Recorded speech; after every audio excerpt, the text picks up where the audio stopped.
You're listening to Inside Real Estate, your source for all things mortgage and real estate related. The show that brings you all the hottest topics and insights directly from those who know it most.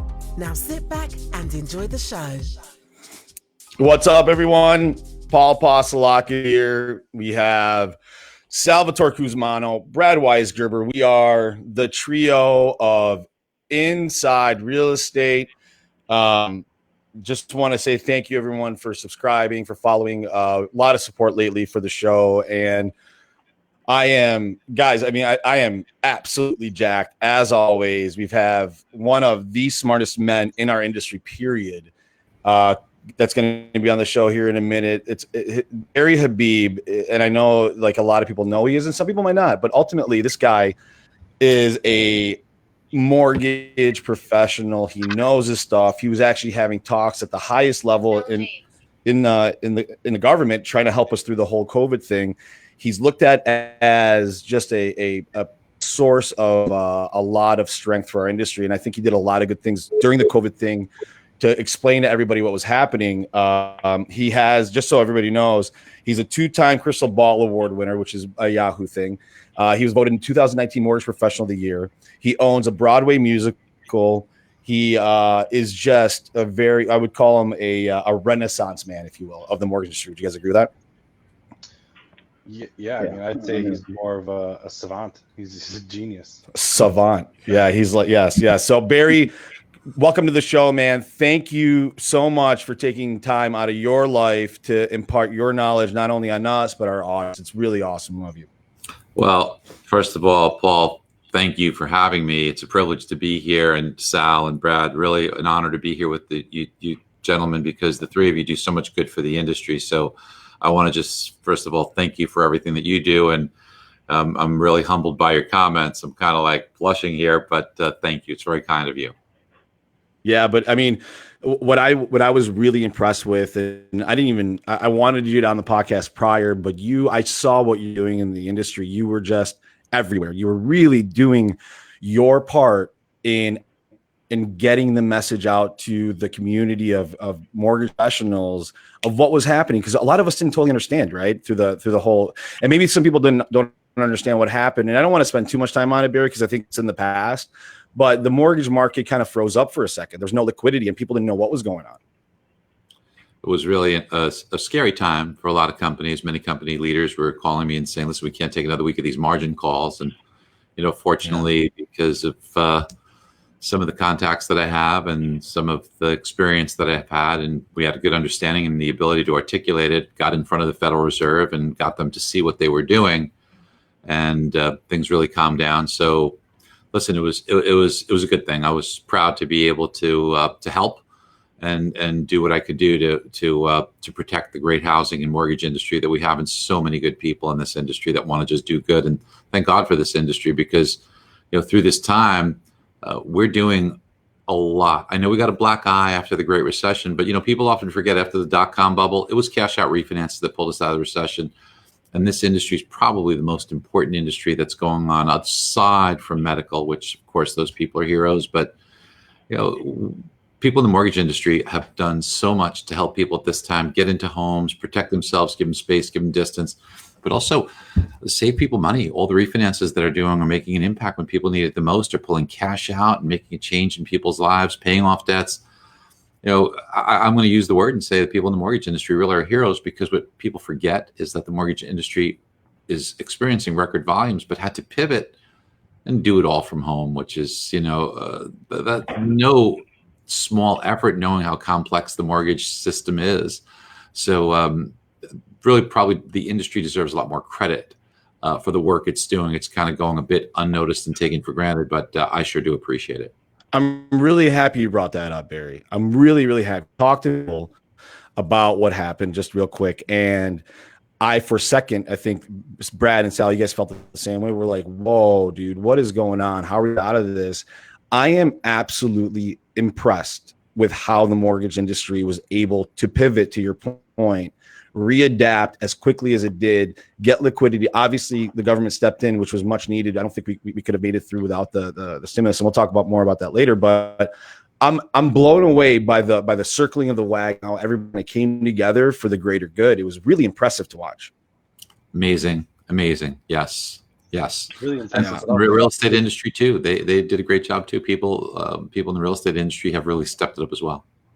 Yeah, and go ahead, Brad. I think you were going to say something. I was saying it was really impressive, but it was also being in it was really scary for a bit there. It was pretty crazy. Yeah, I mean, if you had any skin in the game from like a lending standpoint, meaning like having your own, credit lines and things of that sort, right? I mean, overnight, it was all of a sudden everything was great. A lot of people coming off record months from what they thought would be like, potentially the last refi boom, right? And then COVID kind of was like a slingshot. It pulled us real back, real far for like a month, but now everything's just, it's nuts right now. Yeah, between the margin calls, which many companies were saying, Barry, I can't take another week of this. That we're gonna really be forced to not even be around if this continues. To jumping out of that into the forbearance issue, and then products going away, and then we know the non-QM, the jumbo situation, the situation with government loans, and then of course the increase on pricing for loans that are first payment default or into forbearance, that it really created a lot of hurdles and challenges, and a lot of great people in our industry and a lot of great leaders that pulled together and helped us navigate through that. I mean, I remember having calls directly with Mark Calabria, the director of the FHFA, and we were pleased that he was able to kind of understand the industry's point of view, as was the Federal Reserve. So I'm happy that we're able to navigate through this, because we need this industry. We need housing, we need mortgages. As I mentioned earlier, it just does so much good for people, especially if you do it right now. And we could talk about some of the things that maybe people might need to consider before refinancing or purchasing a home right now. Yeah, that's interesting that you brought that up too, because here's what happened. Everybody is like looking, and I want to talk to you about this, like the future of housing going from here. Now, what I saw a market in flames. I saw the stock market taking a complete tank, right? Everything's losing money, right? As far as an investment standpoint, housing, as crazy as it is, endured. And not only did it endure, but there was an appetite for it coming out of it, right? And my theory on that area, if I heard this, is that I believe that people for the first time were living in their homes for the first time ever, right? Actually having to live in their homes. And if they like their house, awesome. They're gonna renovate it. They're gonna fix it, right? And if you were living in a box or you're renting, and you're a millennial or you had a kid, you felt like you needed a house going through what was happening, because all of a sudden now you're naked, right? If you didn't have your land, your property. And I think that emotional psychological effect of COVID is part of the driver, in my opinion, of people wanting now to have their homestead as opposed to just having their place where they sleep at night. And do you think that? Oh wow, my bad, Barry. Sorry. That's okay. It's a space and distance is what people want, right? So you're clearly seeing out of urban into suburbs, but even more so into the exurbs. And it's really being driven by people under age 35. That's where most of the growth is coming from. And even these tiny houses of 600 square feet or less are becoming increasingly popular now, huge amongst millennials, because they just want out of apartment and they want out of where they're on top of each other. COVID's made us think of that, and quarantines made us feel that, hey, you beautifully articulated it by saying people are finally living in their homes, and this is causing quite an appraisal, right? Where people are going to kind of say, hey, let me look at my circumstances. Let me really look at my home. Is this someplace that I want to spend all this time with? It's now no longer I come home from work, go to sleep, wake up, have some coffee, and get back out. Exactly. This is something that I want to really evaluate. So as people take stock in that, what we're discovering is that rents are, becoming something that people want to do less of. They want some ownership, and entry-level ownership is increasingly difficult because of competition and lack of inventory. So, Paul, you probably recall this, but through 2018 and 2019, I was all over talking about the fact that, hey, we're going to hit a recession in 2020, and we did in February pre-COVID. So it wasn't COVID that did it. We entered a recession in 2020 pre-COVID because, as they say now, it's been documented that it is February that it happened. So we also said that, to your point, housing historically, and we showed all the charts, does very well during recessions. And this is no exception to that. So we showed that how all throughout time, the last 60 years, every recession, housing endures, to use your term, because you're right. And then the other things we said that comes with lower interest rates, and our forecast was for very low rates. That everybody thought it was nuts. I said the 10-year Treasury is going to 1%. People wanted to. I thought you were nuts. For sure. I didn't think that was happening. 100% I didn't think that was happening. So everybody, because I was saying that when it was at 3%. And right. I told everyone, I said, do not pay points. To the extent you can, don't pay closing costs. Do not take the lowest rate. Take the higher rate and exchange it for less closing costs. And do not pay mortgage insurance. That's an upfront mortgage insurance, although many people tout it, it's a lower monthly payment. Pay the higher payment in monthly because you don't have the upfront investment that takes time to recover. Because I said you're going to be refinancing everybody you know in a year. And nobody believed me, but some did, and some actually started staffing up. And sure enough, yeah, we hit that. And then we hit 1%. Nobody's happy. So all the networks called me and said, okay, we hit your target. Nobody believed we hit. Now where are we going? And I said, well, we're going to hit a 0.5%. And they, you can pull up the clips. On Fox, the guy said, I know, I saw, yeah. I want to debate you on that. It's not going to. Well, not only did it go to a half, it went to 0.31. And here we sit like roughly 60 basis points on the 10-year Treasury. And I don't think we're done yet. I think that rates will go lower, but not in a straight line. So if we want to talk a little bit about rates, how it can affect real estate. So we know real estate's going to be strong. However, Susie Orman says don't buy a house now because she thinks that prices will fall. I think that's crazy. Yeah, she's a friend. I like Susie. CoreLogic's saying that they see real estate values dropping like 6.6% over the next 12 months. I think that's a little bit overly bearish. Now, look, what's interesting is a lot of these people got overly bullish. Now, we've been bullish for a long time on real estate when everybody hated it. Everybody in our industry that hated it, all the media in our industry, all the media now. You talk about Diana Olick from CNBC, the Florida Atlantic University, Adam Data. They all told people for the last 9 years, do not buy a home. And they've all been dead wrong. All of a sudden now, they've all flipped. So now, 9 years later, now they decided after real estate's doubled in value. Now, all of a sudden they like it now, all three of them, right? But they got overly bullish, in my opinion. I'm still very favorable on real estate. Here's the thing, Paul. Imagine a spring that you coil up. And then when you release it and let it go, you get all this energy. That's what we're experiencing now. It will peter out, but it's not going to peter out to the extent that they're thinking. Values won't decline. Yes, the unemployment rate will be persistently high. When PPP expires, we're going to have some vulnerabilities there. So when we see the issues that we have that are going to hold real estate values from really moving forward a lot, I don't think they're going to suppress real estate values to the point where we're going to see a 6% decline in appreciation.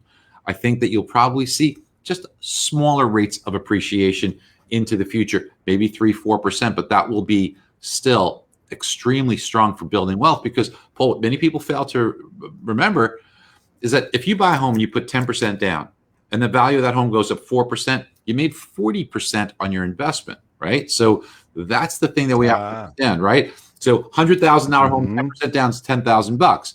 That home goes up 4%. So 4% of 100,000 is $4,000. But that $4,000 on your $10,000 investment, it's a 40% rate of return.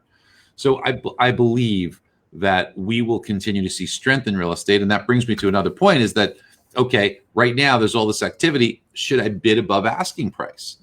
And while this is a difficult scenario, I know we're creating an amazing tool with an MBS Highway that'll show you if you go above asking price, depending on appreciation in your specific zip code, how long will it take you to make up what you're bidding over asking price? Because right now, it's not buying a home. Buying a home, forget buying a home. You can't buy a home. You have to win the home.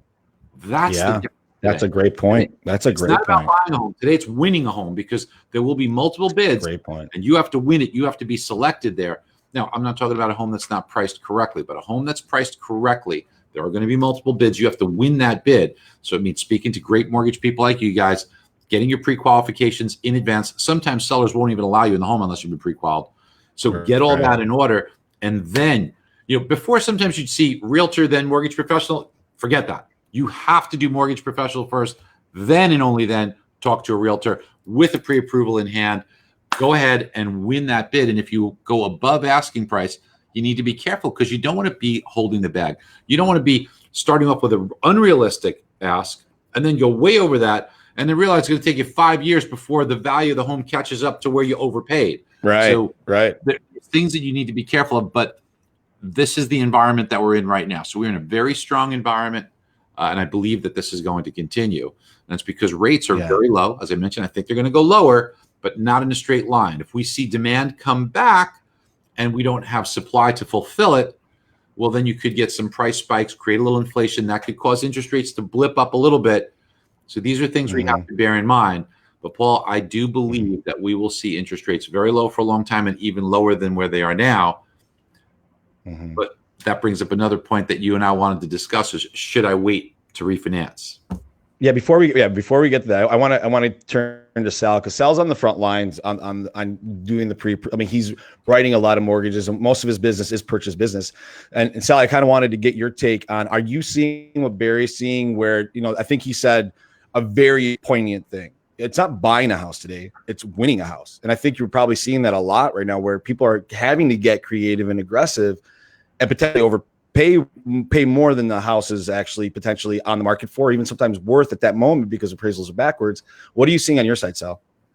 Yeah, I mean, I feel like things are crazy right after COVID. At least in this local market here, there was a lot of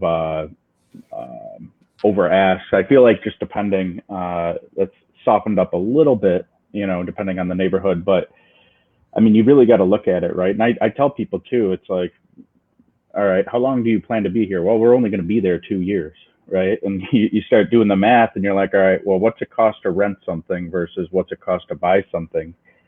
You put your money down, and then essentially you break even by the time you sell it, due to, like you said, the overage and also the commissions and everything when you sell. You really have to be vested, I think, in your home for at least 3 to 5 years, or plan to keep it and rent it or something of that sort for it to really make sense. And I mean, it's really just all in math, right? But that uncertain factor of where is the value going to be in 2 years, 3 years, 4 years is really hard to judge. And how far can you go over? Some people don't care.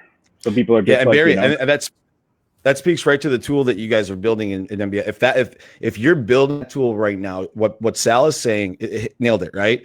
Who know? Like, we don't have a good way to gauge the value proposition of overpaying today. And I think, first of all, MBS Highway has a lot of amazing tools that we use quite a bit on a daily basis, because it gives such a good illustration to the end user of what's happening. Even us as mortgage professionals, sometimes we need to see it. So how is that tool, you think, going to be utilized from like a sales point of view? Is that something that he'll be able to show to his client? Oh yeah. So the first thing is, Sal, is that I think your comments are very accurate, and our buy versus rent tool, which is already out there that people love, is specific for your zip code. And you nailed it again, Sal, when you said it's very local, depends on the neighborhood. Yeah, well, we get all the data down to zip code, and because of that, you're able to make a good evaluation on buy versus rent. And what you oftentimes find, Sal, is that you're right. If you're going to be there, under 2 years, probably in many cases a good idea to rent, because you don't really get, in 95% of cases, a tax benefit for buying. If you're married, you will get some if you're single, because the standard deduction is less, and that's what's important. People fail to realize that. So the cost to get in and the cost to get out for the first couple of years are typically more than the benefit in appreciation and amortization that you will receive, and potential difference in cash flow. And you correctly articulated that over time, if your mortgage payment is this, you will be in a position where that becomes easier and easier, and the comparative amount of rent would have been higher and higher. So those are all important factors that will help you evaluate whether you should buy or rent. But to Paul's point, with respect to the tool that we have created and will be available within the next 2 weeks, what this will do is this will show you, okay, you're buying a home today. What was the original purchase price of that home? How has it grown over time? And then based upon, we are also building, and we will have an AVM. So you're going to have access to an AVM within MBS Highway. So within there, you'll be able to give reports to people for every address. So somebody puts in an address, we'll give you an AVM, comps, everything. So you'll have that in your hands instantly, and do it as a report that your customers can get, which will generate, I think, a lot of interest. But you have the asking price value and you have the AVM value. They're not always going to be the same. And then you have how much you're going to bid. So you have those 3 price points: AVM price, asking price, and how much you're bidding above that. And what we'll show you is based upon the projections, because we have the forecast for every zip code of what we see on both AVM and on both asking price, what the growth will be, and how many months will it take of growth and appreciation to then make up for the amount that you're overpaying in order to win that home. Sometimes it might be 3 months, sometimes it might be 2 years.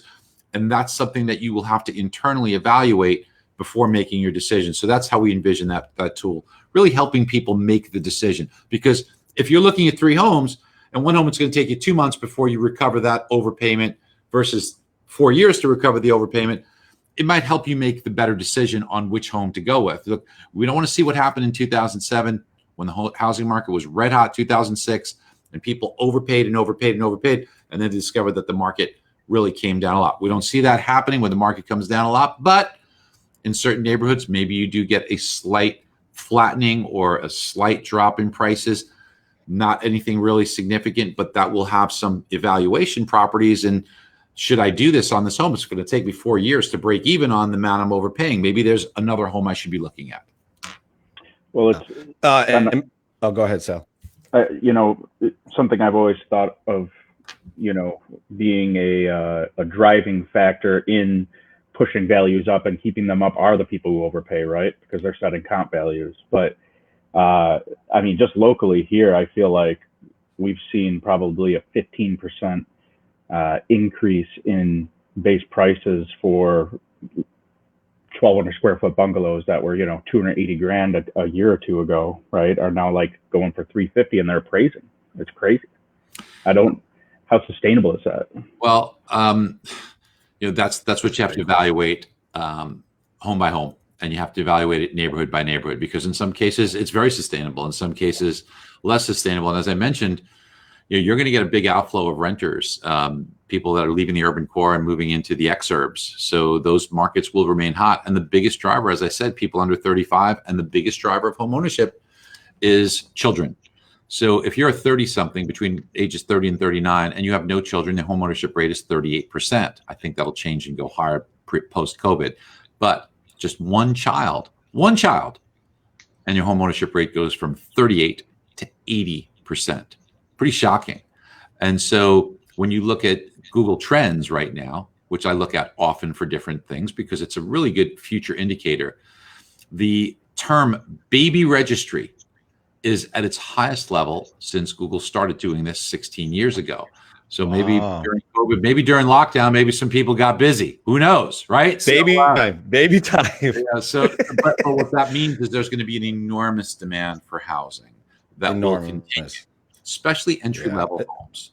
So, we know commercial real estate will struggle, and we know that the renting will struggle, but those entry-level homes are going to be hot, hot, hot. Do you think it's a good time? So that okay.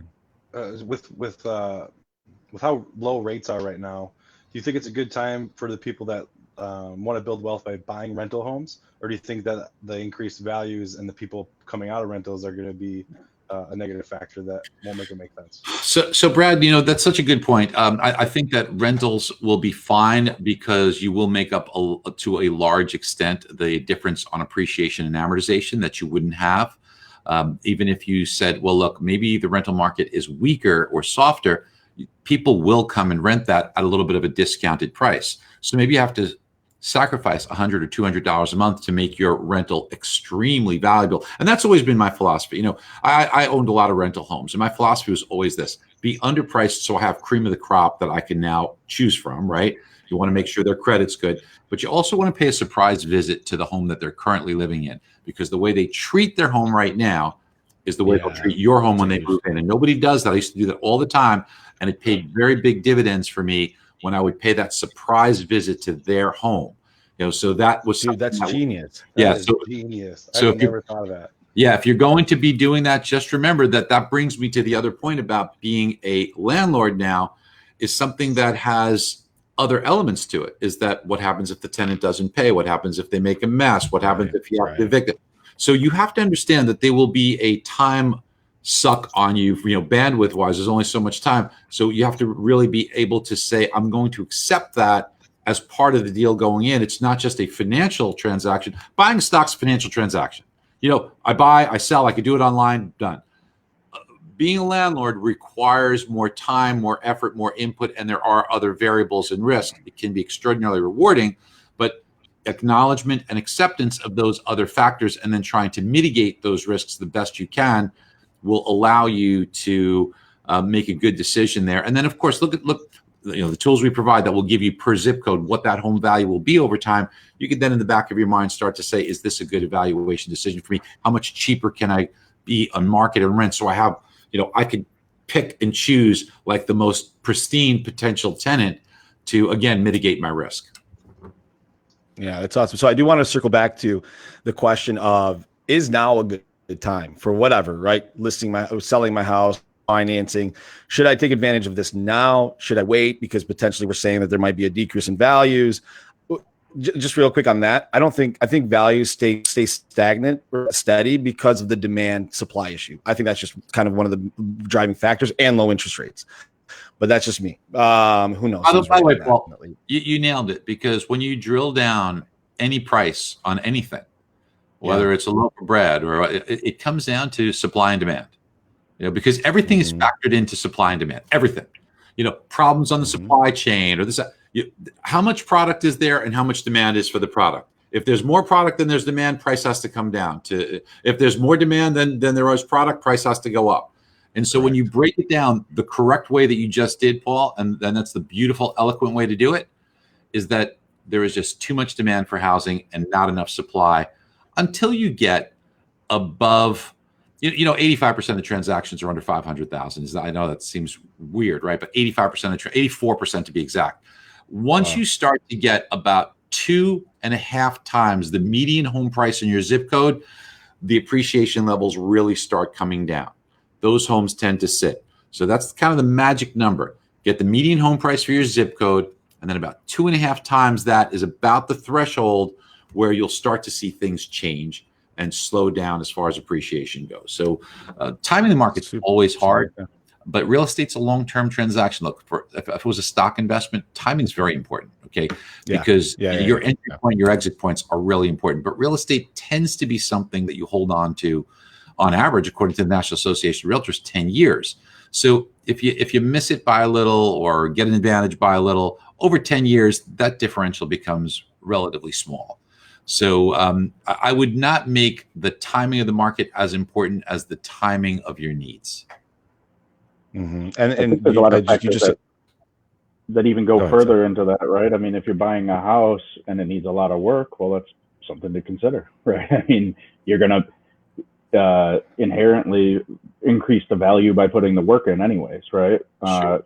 I mean, if you buy a house as it is and then you don't do anything to it, which is unlikely, right? Like that's the only way you can truly think of it from like an investment, or like buying it like a stock to a degree, right? But there's so much that you can do to a house to change its value. And what are you buying it for? Are you going to upgrade? How long do you plan to have it? It's hard to say. I think people buy houses because they need to, not because they necessarily want to. I agree with you, Sal. And when you talk about improvements to the home and investing money in the home, not all improvements and investments in a home are created equal. So let me just give you the number 1, 2, and 3. Yeah. Number 1 is square footage. You add square footage, you add value. It's plain and simple. Sure. 2, kitchens. 3, bathrooms. Those are the 3 things that you'll probably get back maybe more than dollar for dollar that you invest, especially square footage. Beyond that, things tend to become more taste and subjective, and they may or may not give you a return that you might be putting in. So those are the types of things. For example, a pool, right? For example, a pool. People love pools, and some people look at them as a detriment. I've got to work on this pool. I don't want those. So it's what you think is valuable to you is not always valuable to the market. The basement, which I appreciate you saying. Yeah. So square footage, kitchen, bathroom, that's pretty much universal. Perfect. You're going to get more than the money you put in as an increase in value. But the way you put it is correct, Paul. The others are subjective investments. Perfect. So do I refinance now? Do I buy a house now, or do I wait? Well, buying a home now is probably a very good idea. You have to be patient because there's not a lot out there. It's competitive. So as we mentioned, you have to win the transaction. So it's going to require some work, but the rewards will be great. And just make sure, as you know, I believe Sal, you mentioned this earlier, that the time horizon is going to be an important one. If you're going to be there a year or less, or 2 years or less, you really should think about that decision and maybe lean a little more towards getting a good rental during that time frame. But you're going to be there 3 years or longer, you will likely do extremely well on the purchase of a home. Now, refinancing is an interesting one because people listening that are considering, or that talk to people that are considering refinancing, hear things like, oh, well, rates are going to be low for a long time. What's the rush? Rates are probably going to go lower. And there is a lot of truth to those statements, although remember, there's no guarantees, and rates aren't going to go lower or stay low in a flat line or straight line down. There will be blips up. So timing is going to be tricky from time to time. And as we all know, people rush to refinance, not when rates are heading lower, but as they start moving up. That's when they say, oh, the train's leaving. Because then you start talking about it. It's on CNBC. Rates are low and they've gone up. Yeah. Yep. So that's when the timing, so people often miss it because they get greedy. But here's the biggest problem with that. The biggest problem with waiting is, here, let me give you an example. If you can save money now, and many people can, and save like $300 or $350 a month on a refinance, that's not unrealistic to do. Yeah. So that $300 to $350 that you're going to save on a refinance, what that amounts to over time is an accumulation of savings that will transpire. So you might be in a position where you could save, over 5 months, $1,500 or $1,600 or whatever it is, dollars that you would have. If you are right, and there's no guarantee you will be, and if rates do drop an eighth or do drop 0.25%, it might take you a total of about 3 years before you would have made up for the loss, and that's on 0.25%. It'll take you over 6 years if the rates only, you could win. So you win. You were right. You win. You got 0.1% lower in rate. You nailed it. Nailed it. 6 years before you break even, and then you're only going to start seeing a $20 a month difference in the 7th year. So is it worth it? No. But the real smart way to refinance right now is to look at your debt structure, to use the cash and the equity in your home, and to correctly manage it and pay off those debts. That's the right way to do it, and use the equity in your home, pay debts, and then don't go ahead and charge them up. Be judicious, be smart. But here's the thing too, is that look at the savings wisely. So let's just take that example. Somebody's going to save $300 a month. So it comes out to $10 a day. What's somebody going to do with $10 a day? You tell me. What are they going to do? They're going to blow it, right? What's Starbucks? Starbucks. Jimmy John's. It's 2 drinks at Starbucks, right? $10 a day. So if I go to coffee and treat somebody, that's $10. You don't think about $10, okay? So while it's nice and while you should do it, certainly better the $300 in your pocket than giving it to the lender. No question about it. That's just smart. But even smarter is, what can I do with this? Let me make believe I never got it and put it in an investment, put it in a forced savings plan. And the best one, if you don't have one you're sure of, is accelerate the payment on your mortgage. Take that and pay down your mortgage, because now what you'll be able to do in many cases is pay that mortgage off 10 years faster, 12 years faster. And even better still is put yourself in a position where what you're able to do is now pay off debts, save an enormous sum of money, $1,500, $2,000 a month, and then accelerate or build that into your payments. You might pay your mortgage off in 10 years. Instead, maybe you have 27 years left. Now 10 years. So you've got 17 years of no mortgage payments.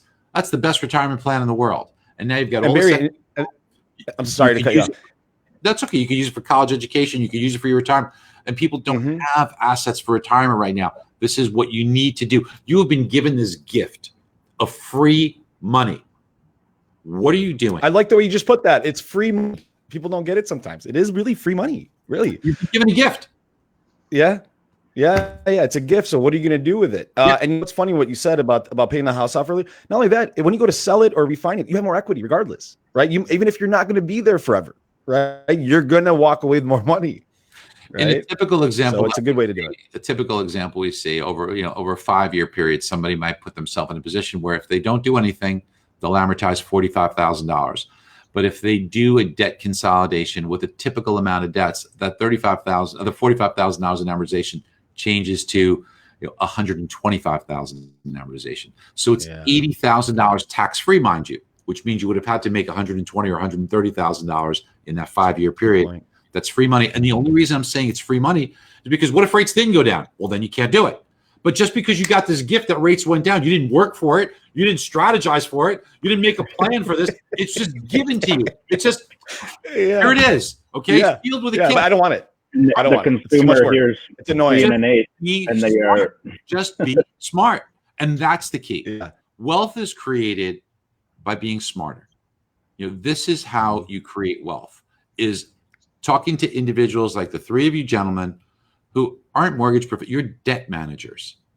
What you're doing is managing their debt correctly so that you can create wealth for that individual, taking the same payment that they're making now and just magically doing it so that it fixes their retirement, fixes their kids' college, gives them more money for a move up, saves them 10 or 12 or 15 or 17 years of mortgage payments, and just changes their life for the better. Yeah, and Barry, I wanted to run something by you. So I was very big, and I followed your strategy on that, and I agreed with it wholeheartedly for a long time. Is that no cost refinances was the way to go, because then you can ride the ladder down. They go down. There's no recoup time. The invest is not.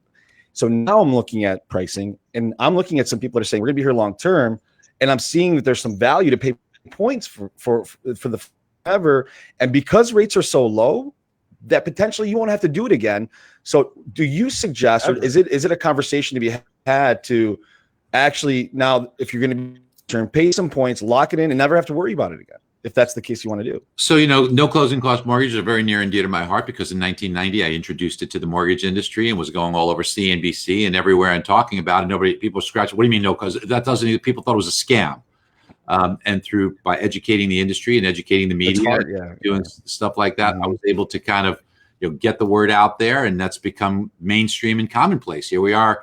I can't believe I'm saying this, but 30 years later, I mean, so everybody takes it for granted. But when we look at it today, because the amount that you're getting above par is restricted because of rapid prepays, they are becoming more dear or more costly, or sometimes unavailable to do a no closing cost refinance. So I'm not so sure I'd say to pay a lot of points, but you can get buy prices sometimes where certainly pay the closing cost if you had to, or maybe pay some points or half a point or something like that, if that half a point results in a big improvement in interest rate for you. Sometimes you can get those break points where you get a benefit. So that's what they need to speak to experts like the three of you who can correctly evaluate that for them and put people in the right decisions. That's why it's so important to deal with an expert. You really need to deal with somebody who has the training and has the knowledge, because it's not all about price. The best rate on the wrong strategy is so much more expensive than a slightly higher rate with the best strategy. It can be hundreds and hundreds of thousands of dollars difference by paying maybe even a little bit more, but structuring it with the right advice. Yeah. When you take into that, the time frame again, right? Well, we're thinking about selling in a year and a half. We hear rates are low, so we want to hedge our bet and get something low. It's like, well, you're going to pay, $1,500, $2,000 in closing costs. You won't even recoup that for 3.5 years. Does it make sense? Or do you? Yeah, but to me, Sal, they're using fake money in their equity to potentially get them a better deal that eventually will pay off if they're going to be for a long time. It's not like they're pulling money out of their own pocket. Sure, you've got to look at the math. If you roll it into the loan and they owe $3 more grand, that doesn't really help them if they have to sell in a year, right? Year and a half. And no, if exactly. Yeah, you're right. You're right about that. And that's why you guys, both of you, are so correct. And I see both of your points. And that's why we created our refi comparison tool in MBS Highway, exactly for that reason. Because folks, everybody does it wrong right now. It's taught wrong in the textbooks. To get your license, they teach it wrong. What they'll say is, okay, so your closing costs are $3,000. You're going to save $300 a month. You take the $3,000 in closing costs divided by the $300 a month, you will break even at 10 months. Okay, we could do that math easily in our head, right? That's wrong, because you don't take cost divided by payment, because payment is not a cost, all of it. The only portion that's a cost is interest. The payment itself is made up of principal and interest. The principal is your own money. So you take the difference in the interest on the existing loan versus the interest on the new loan that you're contemplating. And that's how long it will take you to break even. And in that particular scenario, It is roughly 7 months to break even, not 10 months to break even, but everybody misses that point. So doing the correct and proper evaluation is paramount to making smart decisions. If you're making decisions based on bad input, your decision is going to be wrong, and you're going to be making miscalculations and misjudgments. You need correct inputs, correct methodology, and then you can make the right decision that's best for you. Okay, if it's going to take me 7 months to break even, maybe I should do it. How long will the break even be between a no closing cost mortgage and one that pays closing costs? Well, that might be 17 months. Now, initially, the no closing cost mortgage will be better than the existing loan because there's no cost, just a lower rate. But compared to had I paid closing costs with the correct methodology, it might be 16 or 17 months. And then you have to think, A, will I be in the home 16 or 17 months? Do I think I'll refinance within these 16 to 17 months? If the answer is I'll be in there, probably not refinance, then you probably shouldn't take a no closing cost mortgage. These are the things you have to think about to make the right decision. That's why they need to talk to gentlemen like yourselves.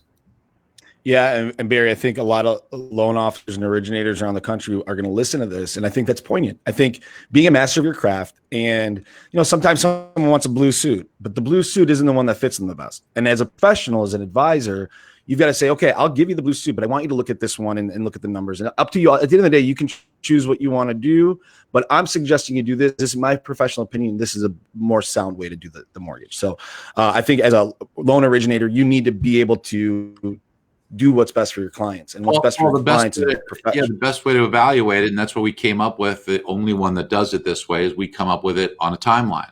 So people will say, okay, so all these choices, which is best for me? Amazing. Guess what? They're all best for you. What do you mean they're all best for you? Yeah.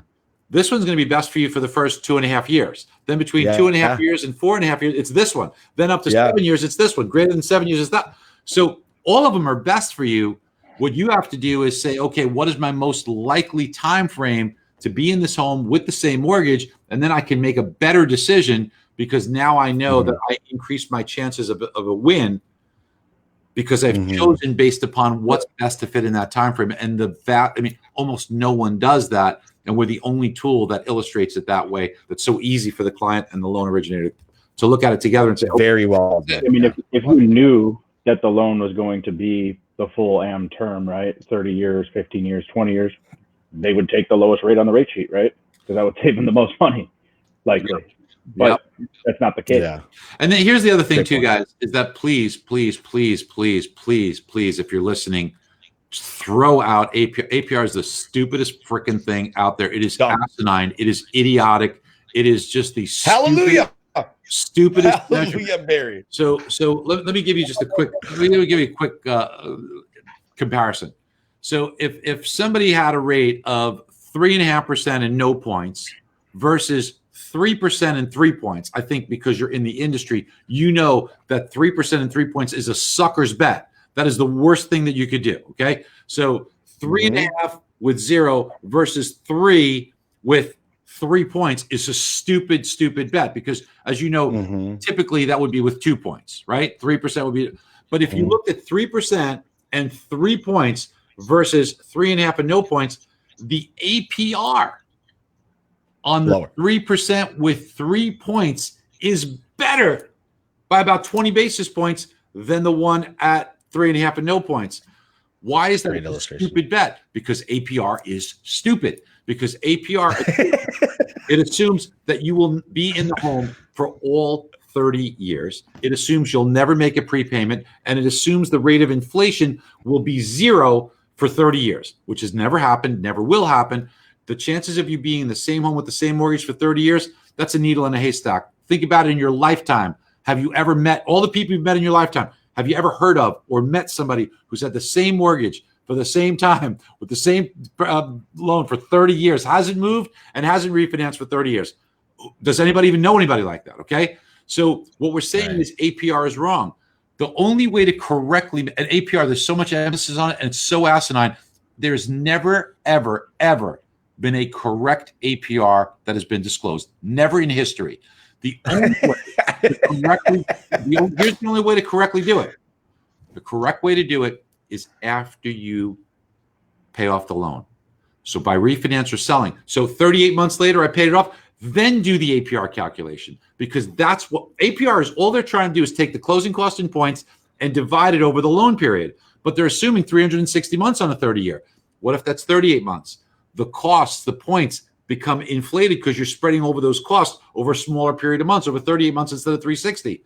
In that case, the APR on that 3% with 3 points, that balloons to an over 6 APR, whereas the other one is about 3.6. So this is what people don't understand, and they look at this stupid freaking APR thing where you should right away throw that in the garbage, because it's how people get screwed, not just because of bad calculation, but it can be manipulated. Because remember, part of APR is interim interest. That's just the interest between the day of closing and the end of the month, because interest is paid in arrears. You pay the first of the month for the previous month, except at the closing table. You pay the day of closing till the end of the month. And that's where people say, oh, you skip a payment. You don't skip a payment. You paid it at closing. You paid it early. If I pay my cable bill early, the first of the month comes, I don't have to make a cable payment. I'm going to say, oh, I skip it. I don't skip it. I just paid it early. So when you look at what goes on with the manipulation of this, people, a lot of manipulation. People can give you a disclosure assuming closing on the 30th of the month or closing on the 1st of the month. It's So just much a of that. disclosure. Taxes, escrows get under. Yeah, it happens all the time. But only it goes into it as interim interest. So if I close on the 1st of the month, if that's my assumption, so much more interim interest, which goes into APR, jacks my APR. If I assume the end of the month, it lowers my APR. And don't think that unscrupulous lenders don't do that. Okay, they do. Happens all the time. They can manipulate it, and they'll sucker you in with APR. Don't fall for it. Barry, I got to, okay, so I want to, that's awesome. All very good stuff. And I implore people to look at MBS Highway, because all these tools are there and the illustrations are 100% phenomenal. I just added more seats today because I want everyone on my team to get it. So I want to ask you, I really wanted to get your take on this, because I'm having a hard time in my mind relegating. So so Bob Walters, I had texted him when all this stuff started coming down before the stimulus came out. And I said, Bob, we're going to have to print a lot of money. How much money can we possibly print? And his answer to me, this before, it was, when you're the preeminent world currency, as much as you want. That was his answer. And I don't know how, and then all of a sudden we're $10 trillion later, right? Or whatever it is. So my question to you is, what are the long-term effects of flooding of money into our system and without any real backing, right? You know what I mean? We're really putting ourselves in a tough spot. Well, so here's the thing that we have to understand. So the United States dollar is the world's reserve currency. And there's one reason why we're the world's reserve currency, and this has been throughout the history of time. You earn the status of world reserve currency when you have the world's strongest military. So right now, the United States has the world's strongest military. So therefore, we are the world's reserve currency. That is where the most confidence is that it will be the most stable currency, because it has the strongest military. Now, does that change over time? Of course, we're moving through time. It's not fake. The Roman Empire, they thought they were going to be the world's, leader and the strongest military forever. The Ottoman Empire did too. The Chinese, you have all of these things. Time changes things. Okay, so we are passing through time. Okay, so the history books sometime in the future will look at the U.S. empire. Okay, whether it remains for a long time, shorter time, I can't tell you. I don't know. I won't live that long. Okay, but what we have to understand is having the world's reserve currency does allow you to have some opportunity, but there are limits. Now, remember, there's a big difference between printing money, although we're digitally printing it. There is a general ledger opposing item, which means that this debt eventually has to come due. So as we get ourselves in more debt as a country, we have to pay that debt, and that will be a drag on our economy. That will have to be a drag on our children, our grandchildren, and their children, etc., because I don't know how we're going to get out of this. So this experiment, and that's what it is, it's a mad science experiment that we're doing by going to these huge levels of debt, do have a detrimental effect. Now, what's interesting is it was previously perceived that, and thought, the general thinking was, well, you have all this debt. What it does is it creates interest rates to rise. It's exactly the opposite. When you have all this debt, so long as it's debt, it will cause interest rates to decline. The big difference is, when do you go to monetizing debt and having a bill that has to be paid on the debt, as opposed to just printing money with just saying, I'm just going to increase the currency and put it out there. So I'm going to take my debt and I'm going to put it out there and just reduce the value of the currency, that creates inflation. And that would be a really, really bad thing. You look at the Weimar Republic, you look at Hungary, you look at everybody knows Zimbabwe money, right? Because with Rhodesia, what they start now, the Rhodesian dollar versus the U.S. dollar was worth 25 cents at one point. Okay, now $100 trillion is worth 12 cents. Okay, so this is the kind of craziness that we're looking at right now. We have to make sure we maintain the fact that we do not start printing money without a corresponding debt, because it's very intoxicating to say, we can make all our debt go away just by printing money and going away. But that would be devastating. I read an article. I forget the guy's one last thing on that. One last thing, Paul. Sorry. And it's that fear that's causing gold prices to now hit all-time highs. Yes. Yeah. The central bank fear is causing gold prices to rise the way they are. It should gold be and silver. Should be in everybody's portfolio, and gold has risen a lot more than silver on a pro rata basis. So seems to silver's got a lot to catch up. Long way to catch up. I agree with that. But I read an article from an economist, and then I'll get over to the three questions. If this will be the last thing.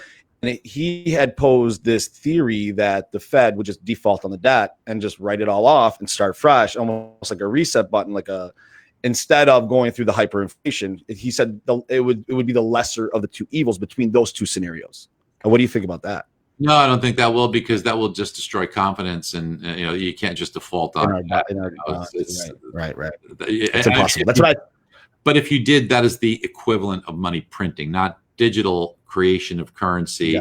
Would be money printing, because now you've just made debt go away. So it makes the value of money so much less valuable, and that's the definition of inflation. Yeah, so there is a real threat of the long-term effects of the stimulus, but I really think personally there was going to be no liquidity. I felt like potentially a run on banks would have happened if people would want to pull their money. Once that happened, it could have got real ugly real fast. But I think the stimulus, as egregious of amount as it is, and we never imagined to have to do something like that, it was almost the only option at that point. Would you agree with that, Barry? It was humanitarian. It helped us get through this, and it's calmed things down. But the long-term effects are, they'll be there, because it's not free.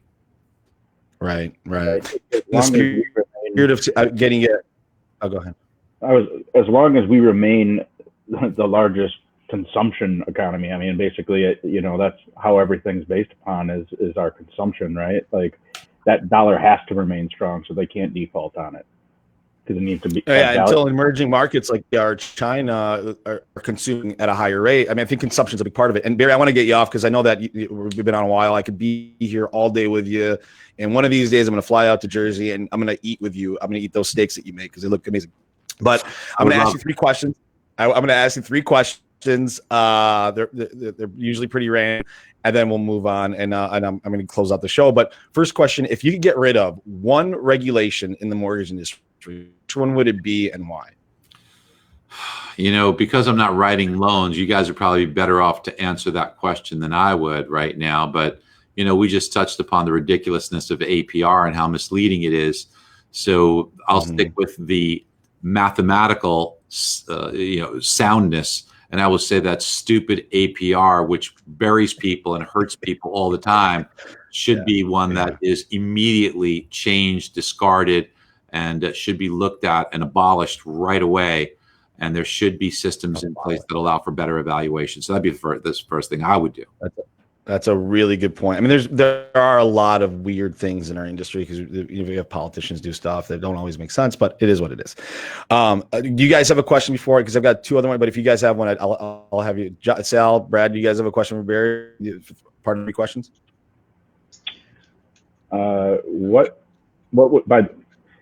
the doomsday scenario that you would see by the end of the year with COVID?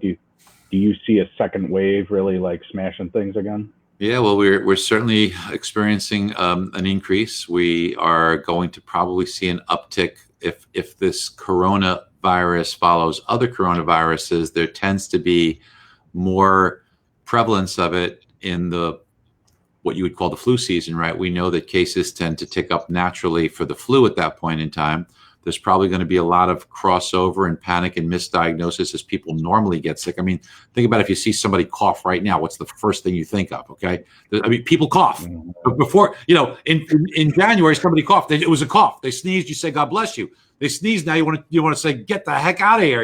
Try coughing at a supermarket. Right. Right. So things are going to be looked at differently. Now, there are a lot of promising vaccines. There are promising therapeutics. There are promising treatments.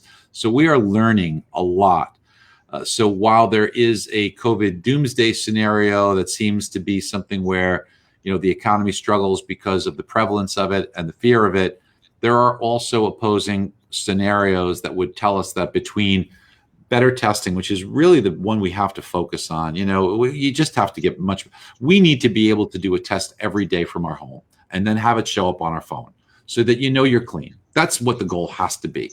And I see all this money in vaccines and this and God bless, that's great. But $160 billion given to Novavax, good for them. It's great. But that's a shot in the dark. Okay. We all know that. And maybe that could be a home run.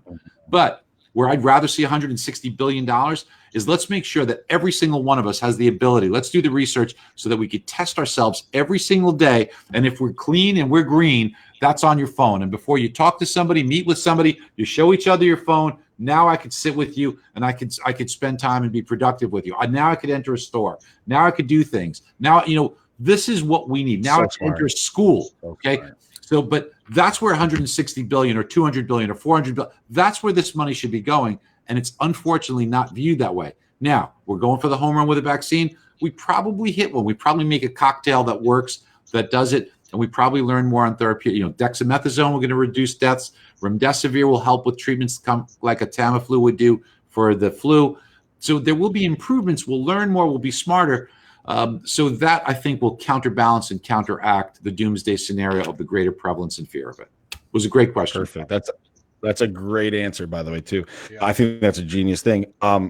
My last question is going to be, if we could place you, or if you could be placed in any part of the government. I know that you've never really talked about political aspirations, so I'm not saying that, but if you were to be a part of any part of the system, where would you place yourself where you think you could have the biggest impact and what? Well, I think I'm a pretty common sense kind of thinker, and I think that I can cut through a lot of bullshit and just get things done. Yeah. But unfortunately, I think government would just frustrate the hell out of me, because I like getting stuff done. So I don't know if that would be the best place for me. I don't know if I'd be happy there, and I think I'd probably make a lot of people unhappy there because there's a lot. We might need that though, dude. There's listen, that's a tough one. So it probably would not be desirous, but it would be fascinating, and it would be an honor to be somewhere, perhaps at least a part of the Fed as far as an advisor. I mean, I really enjoyed being able to explain to the Fed what they were doing and having them respond. I think that would be a really nice. That'd be a nice thing for me to not be in it full time, but to be able to be someone that can offer perspective and perhaps even advice, so that they can understand some of the ramifications that they may not be seeing. I think that one of the things that God gave me is the ability to kind of see beyond the headlights, or see the future a little bit before it becomes obvious, and then not only to just see it, but I think that God gave me the ability to take things that are kind of complicated and break them down into things that are understandable for people, so that we can all be on the same page and work together. Mm-hmm. And Barry, we want to tell you, you are a gift to our industry. We are very fortunate to have you, man. I hope you don't ever feel you're taking for granted, because you do so much for so many people that you don't have to. For instance, you don't really have to do this little podcast from Michigan, right? You actually take the time to answer, and I can't tell you, I appreciate you, our audience, all that. It's very, very reassuring, and it gives you some more faith in humanity when there's amazing people like you in it. So I really appreciate that, Barry. I want the audience to know that Barry's platform, MBS Highway, if you're in the mortgage industry, I promise you there is no better platform to be in the know, to become an advisor, to give your clients the best service, to be able to illustrate things. And Barry, I tell you, you guys have built a really amazing product. How can people, if they're looking to look into that, how can they find it? Where should they go? Well, a couple of things. So one, first of all, thank you. And it's a privilege to be on with the three of you. So thank you very, very much. And hats off to your cousin who did a great job of putting this whole thing together. She deserves some kudos as well. So I want to just make sure that I tell you how much I appreciate all the good that you do. And I also want to mention that, yes, MBS Highway, as a courtesy to you guys, rather than just go to the site, just email Nicole at MBS Highway, and we'll do something really special for you as a courtesy to taking your time out of your valuable day to listen to the show that you can't get anywhere else. So just Nicole at MBS Highway, and Nicole will take care of it from there. Just mention the show and she'll take care of that. And then finally, if I may, I just want to maybe mention that I've got a book coming out. It'll be released October 27th, but you could buy it on pre-sale. It's on Amazon everywhere, and it's selling extremely well considering it's pre-sale. It's called Money in the Streets. And it's about discovering and finding opportunity everywhere. It's a very inspiring book. It will really help you if you're going through a tough time, like we all do. Every one of us do. But it will also really help maximize the good times for you. And it's about good things. It's about kindness. It's about fulfillment in your life. It's about seeing opportunities that everybody else is missing and being able to do good with them. So I think you'll really like the book. It's gotten unbelievable reviews and acclaim from everyone. It's called Money in the Streets. You can get it on Amazon. I would love if you take a look at that as well. Yeah, I mean, any opportunity that we get to see kind of the inner workings of your soul, I love. One thing I wanted to say, I know that COVID has even been close to you. I know Megan had it on your team, and I know recently an actor by the name of Nick Cardero passed away from it at 41, and I know that he had worked with you in the past, so I'm sorry for that passing too. Yeah, Nick was a wonderful, what a fun guy, a good guy, and boy, was he freaking talented, man. Holy cow. I love Nick, and it's a shame what's happened to him through this this beautiful person and this amazing career to be robbed. But there are so many stories like that. You know, listen, tomorrow's not promised, man. Enjoy every day. Be good to each other. Be kind to each other. Be patient. Everybody's going through struggles. So, you know, don't judge somebody's reaction right away. Just have a little bit of empathy and kindness. And if we all did that, just think about how great things would be, right? Yeah, man. Barry, thank you so much, man. You are a true gentleman and a scholar. God bless you. You have a wonderful day. If there's any way we can help you, ever let us know. But we really appreciate you imparting your knowledge with us, man. Thanks, guys. You be well. Thanks, Barry. Thank you, Barry. So how about that, man? The guy is I could listen pretty to him good. for hours and hours and hours. He's so smart on everything. Everything that he talks about. Mortgages. Yeah, it's like everything. The way his brain works on certain. Yeah. Like he's like a level above. Like I feel like he'd mow the grass in the most efficient way possible and make like 3 turns. You know what I mean? Like he's just operating on that level. You know what I mean?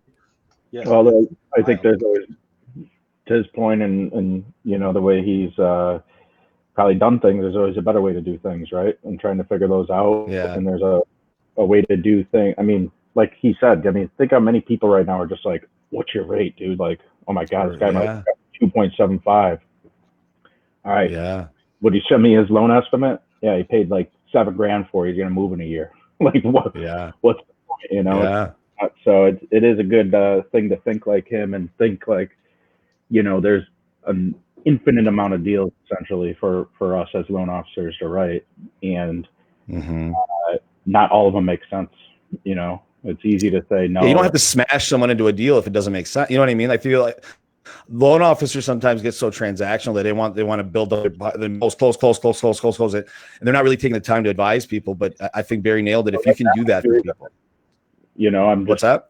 Like even on my end, like I'm not really actively calling people to refi.